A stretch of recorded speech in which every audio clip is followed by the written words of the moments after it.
Əziz müəllimlər və valideynlər, bu tay ayımlarının yeni nəşri olan ibtidai siniflər üçün riyaziyyat ev tapşırığı vəsaiti ilə tanış olaq.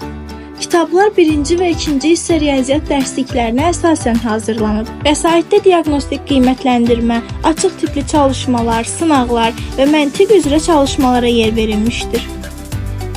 Kitabda ədədlər, ədəd oxu, ədədlərin müqayisəsi, toplama, çıxma, saat, diaqram və cədvəl, bir sözlə proqramı əhatə edəcək bütün mövzularda çalışmalar verilmişdir. Həmçinin hər bölmənin sonunda ümumiləşdirici tapşırıqlar da qeyd olunub. Kitabda olan bütün tapşırıqlar çox sadə və aydın şəkildə verilmişdir.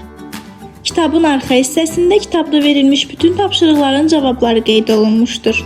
Bu vəsaitləri bütün kitab mağazalarından əldə edə bilərsiniz.